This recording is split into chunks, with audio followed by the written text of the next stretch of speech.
করে দিবেন, আপনাদের ক্ষমতা এতটুকুই। এখন এটার ক্ষতিপূরণ দিবে কে? কুমিল্লা দেবিদ্বারে সড়ক নির্মাণে অনিয়মের অভিযোগ পাওয়া গেছে। স্থানীয়রা রাস্তা নির্মাণের নিম্নমানের সামগ্রী ব্যবহারের অভিযোগ করেছেন। আমরা তো দিছে 15 দিন আগে, আর আজকে যে কাজ করতেছেন এটা তো হয় না। কয় এই দেয়ালটা যে দিছে এটা আমরা গাড়িতে দিতেছি, এগুলো সেটেল হতে একটু সময় লাগে। প্রশ্ন ওঠে, এমন সব অভিযোগের খবর পেয়ে এ সকল রাস্তা পরিদর্শনে যান এনসিপির মুখ্য সংগঠক হাসনাত আব্দুল্লাহ। তিনি নিজ হাতে রাস্তার বিটুমিন তুলেন এবং নির্মাণ কাজ দেখে ক্ষোভ প্রকাশ করেন। কুমিল্লার দেবিদ্বারে এমন একটি ঘটনা ঘটেছে, আপনারা যেটি সংবাদের শুরু থেকেই দেখছেন।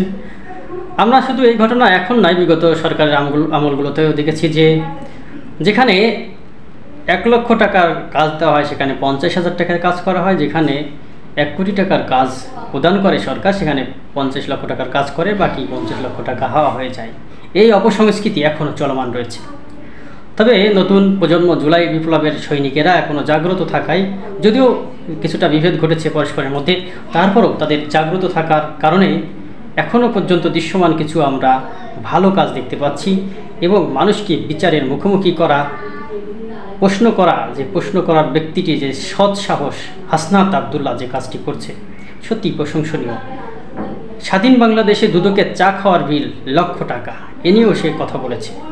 তো সাম্প্রতিক সময় আমরা যে বিষয়গুলো লক্ষ্য করছি যে আমাদের মধ্যে যে দুর্নীতি পরায়ণতা, বা আমরা প্রত্যেকেই অসৎ, এক কথায় সুযোগের অভাবে অনেকেই সৎ থাকি, কিন্তু প্রত্যেকেই অসৎ, যার যার জায়গা থেকে চেষ্টা করি এই দেশটাকে শেষ করার।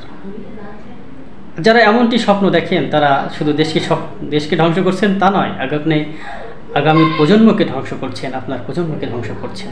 এ কথা বলে গেলে চলবে না। অতএব দলমত নির্বিশেষে সবাই দেশকে করার জন্য ভালো কাজ করতে হবে। চাঁদাবাজি, টেন্ডারবাজি, কাজে ফাঁকি দেওয়া, সরকারি বিভিন্ন কর্মকাণ্ডে বাজেট থেকে অর্থ লোপাট, এগুলো বন্ধ করতে হবে।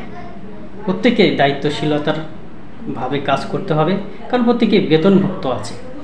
সরকারের বেতন নেওয়ার পরও এভাবে সরকারকে ডোবানোর জন্য দুর্নীতি যারা করে তাদেরকেও সরকারের উচিত কঠিন শাস্তির আওতায় আনা।